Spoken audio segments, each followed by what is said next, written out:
So I got Little Red in the shop today, and I want to go through my injectors. I'm going to replace them. So I thought this would be a good time to make a little video of how to replace injectors in an old 855 Cummins. And as we do this, we'll do the overhead as well. So right now I've got my timing mark set on A, and that means either 1 or 6 will be loose on your rockers on your valves. That means our injector should be down. This should be where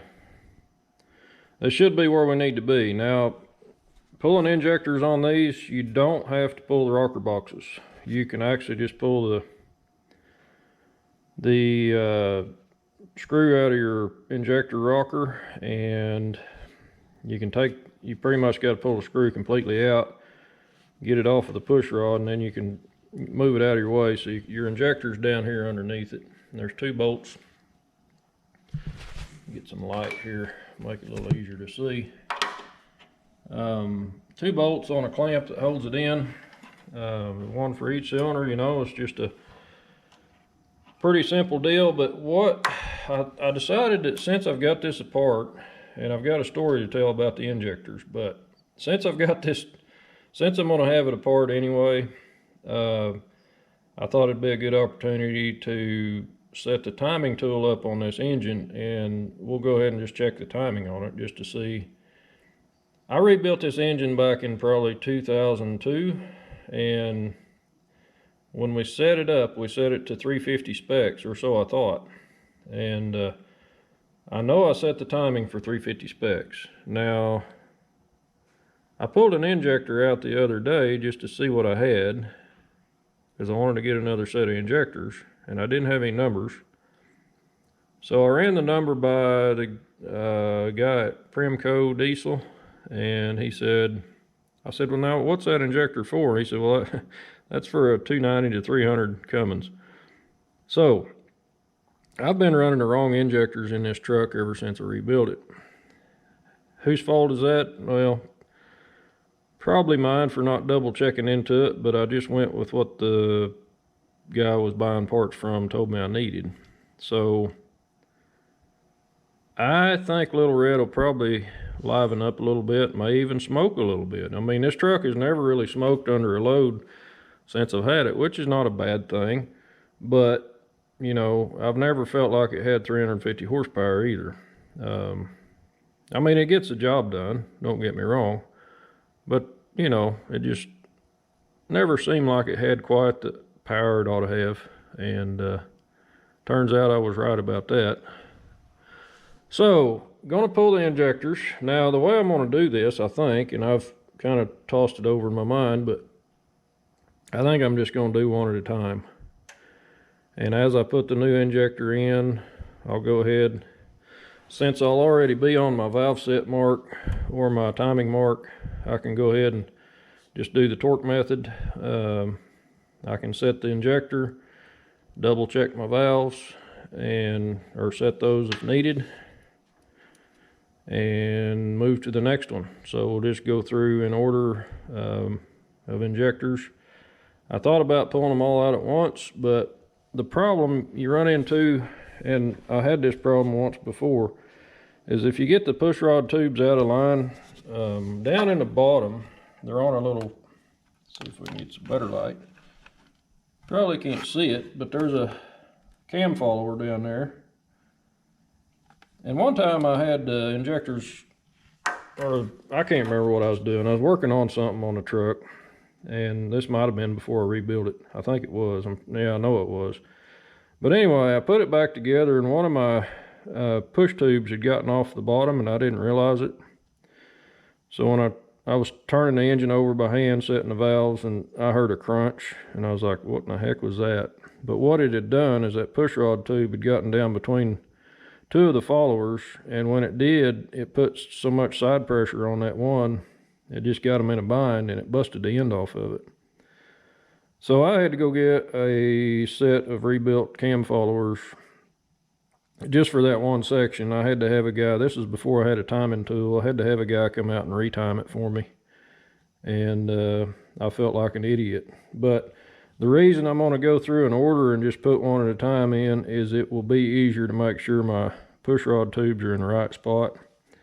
And if that makes any sense to you, to me, that's probably the safest way to do it. Just to be sure you're not getting something out of place. So that's a lot of talking just to say what I'm going to do here. But like I say, I've got the wrong injectors. I've got the right ones. Warren at Primco, he set me up with, I'm not sure exactly what he sent me, but he said they're going to be 350 injectors flowed just a bit. So we'll be getting a little more than our 350 injector should get. Now, one thing about a Cummins is you can set the fuel pressure up on a Cummins and you can make them make more horsepower, but your camshaft suffers, because when you put more pressure under one of these injectors, it makes it harder for the camshaft to deliver the fuel.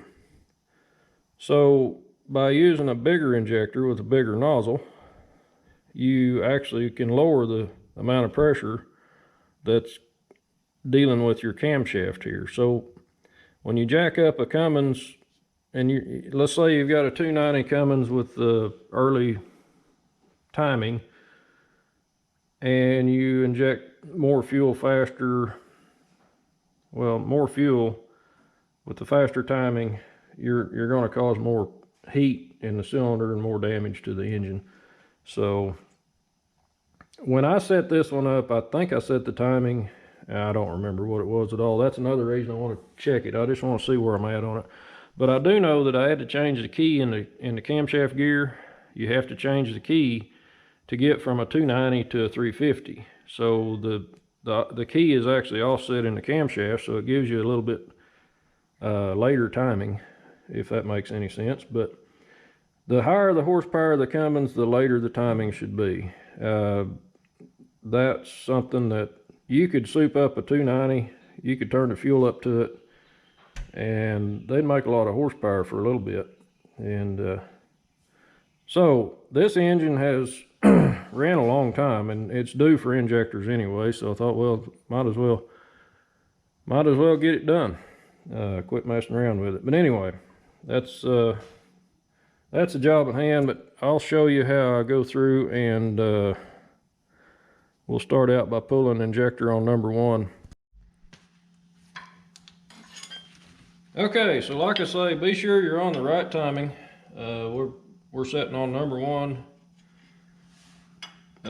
We're on A on our timing mark, and A will either be number 1 or number 6 loose.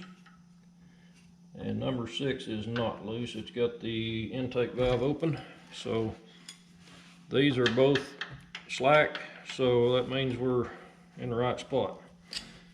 So we'll break loose the set bolt. Like I say, we're going to pull the set bolt completely out. I'm going to have to get some.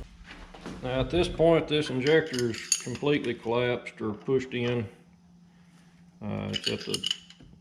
It's at the bottom of its stroke, so these are going to be tight.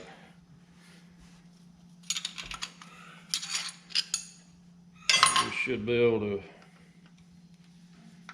get them out of there.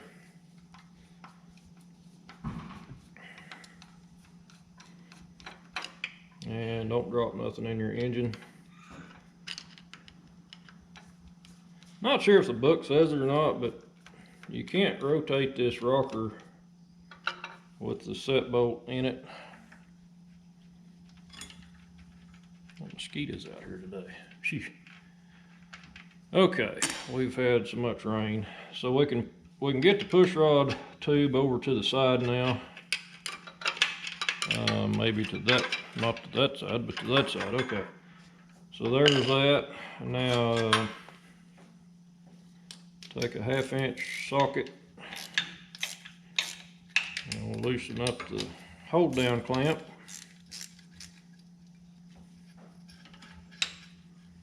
These are not generally real tight.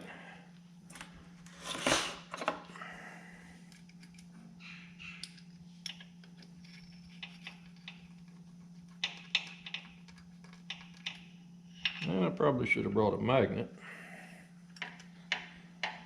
Yeah, I think I need a magnet.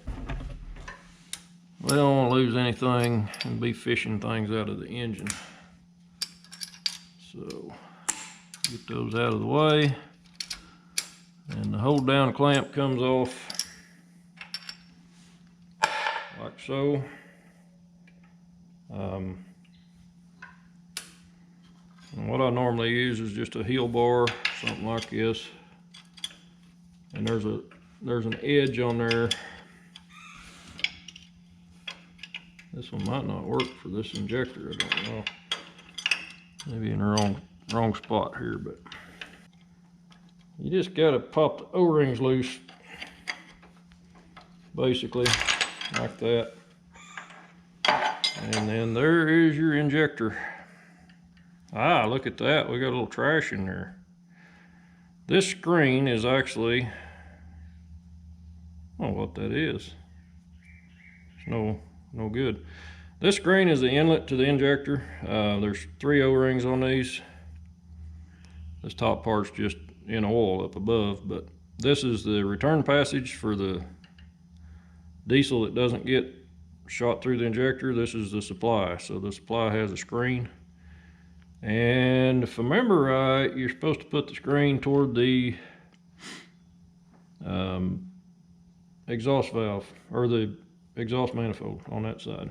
So little carbon on it, not bad, but it's due for a set. These injector links, you keep these. This goes with your new injector. This part you send back to Primco and they give you $150 for a set of 6 of them. At least that's what they said. So, and they will, there's a number on these. This is the number I found, and yeah. Anyway, that number out there tells you what you got, and they can look it up. They can see what you got there. So I'm going to use just a rag and a screwdriver. There's a little bit of carbon down in the end of that usually, and you don't want to really scratch it or anything. You just kind of want to wipe it out. And we might take a little stick and put that in there, but the copper sleeve is replaceable on these heads, and I got a piece of rag in there. That's not good. Anyway, you can see the top of the piston right down in there. Okay, so I got the injector, the hole cleaned out.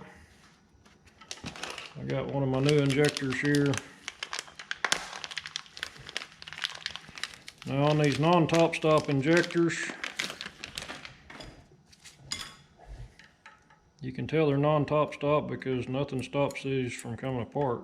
So you want to be sure and don't drop your plunger out of there. The book says use motor oil on these. O-rings, you don't want to cut them. I like STP. Maybe not that much, but I think STP would be a little bit better, better lubricant for making sure you don't cut these rings when they go in.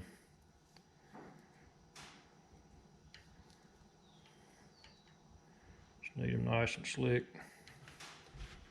Probably don't need that quite that much STP in there, but it'll burn it. I'm sure it'll burn it. So anyway, like I said, the screen always points toward the exhaust, or should. So you try to get those down in there. And this is what the book says to do: is you take a hammer and you just snap them in. Now hopefully if everything went right, you didn't cut an O-ring. So then once we get that in place, we'll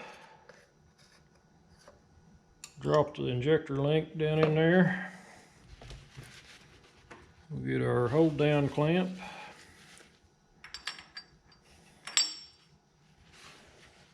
And the bolts that go in those don't have any washers. At least mine don't. Okay, so I got the injector hold down plate back in there, and you want to get it as even as you can. You don't want it to be pushing more on one side. And I'm going to use my little torque wrench here. It says to go in 4-pound increments, and the maximum torque on this is only I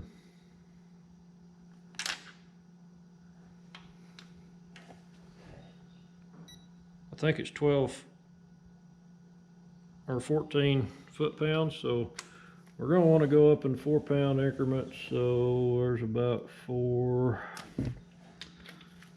and 4, and then we'll go to 8. I guess it's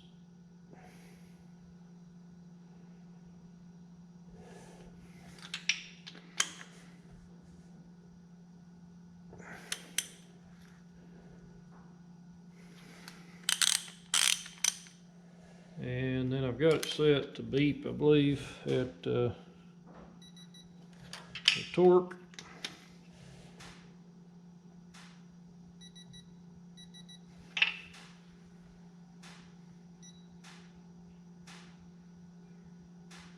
Yeah, it's set at 11 foot-pounds. That's about all it takes to keep those tight, I guess. So that injector's done.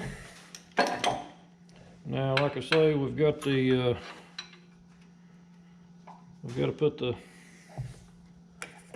push tube back in place, and since I've got this set on the timing mark for number 1, I'm going to go ahead and adjust the rocker arm, or the injector rocker. We'll go ahead and set the torque. I'm using the torque method, which is the outer base circle method. I think it works probably better on small cams. You can't use this method on top stop injectors. There's a different type torque method for top stop injectors. This is not it. So we'll go ahead and crank that injector down till it hits bottom. And the book says to go an additional, is it 15 degrees or something, and then back it up just to be sure you get the oil out of it. And so we'll tighten her down here a little bit, and then we'll back it off. And then I will actually use, I've got a small inch-pound torque wrench here, and turn. I don't have a ratcheting one. I've got a regular one, but it's the only little torque wrench I got. That you could do it with that other one, that digital one. Nope, that's wrong. What am I doing that for? You gotta watch me. So what I'll do is I'll adjust the injector first. And it says to tighten it 1 or 2 times, torque it 1 or 2 times. So basically what you're doing, you're setting this injector at the bottom of the stroke. So you want to set it there. Then we will set our set bolt. And I just ran the valves on this recently, so I'm just going to check them. But when you do the torque method or the outer base circle method, you always do your injector first. And the reason for that is it's got so much tension it lifts everything up. So, and you also use a different setting on your feeler gauges if you're doing this method. So it's 14 on the intake, which that's a little snug, but well, actually it's not bad if you come in from that side. Intakes are in the center of these heads. Exhausts are on the outside of them. So our clearances are still good after we reset it. So this set's done, and then I'll turn the engine over to B, and then we'll do the next injector and just follow that order.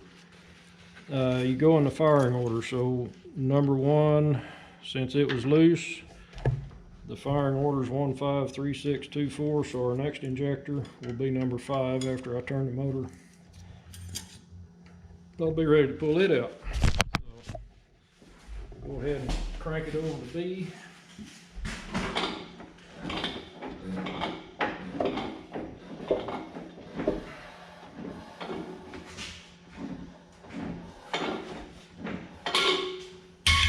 Should be about right there. We'll double check. That's number 5. So yeah, I can pull the injector out of number 5. I might want to pull this. I don't know if I'm going to need to pull it off or not, but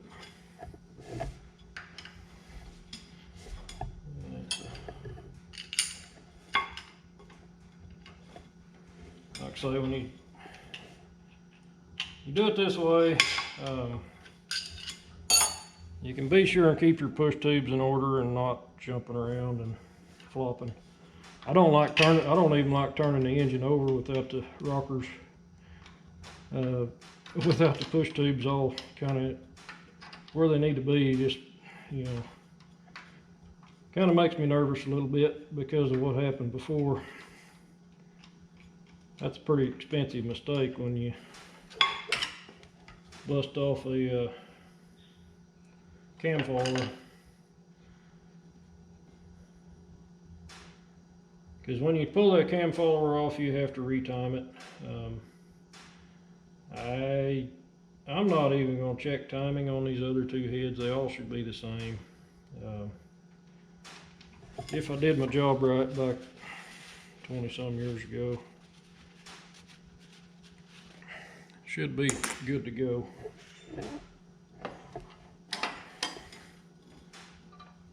So just move the push tube over, and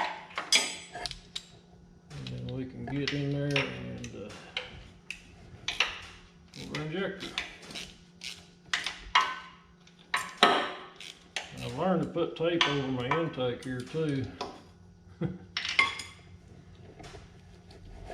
You just never know. Sometimes little things drop. Okay, so I'm kind of going to go over it one more time on just a once over, just look it over. I'm going to go ahead and put some oil down in these injectors,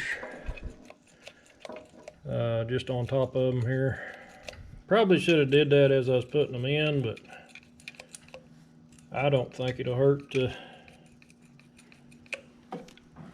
put it in later. The book didn't say anything about oiling them, but if it's inside an engine, I think it ought to be oiled. So I think we're ready for the first startup with the 350 Cummins injectors.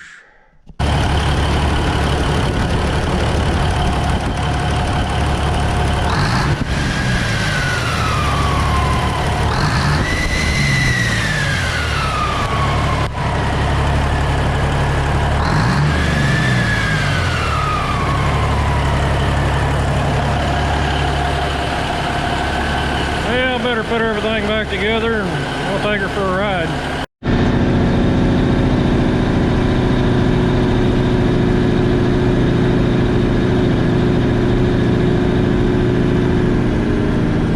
So this is the first load I pulled with the new injectors.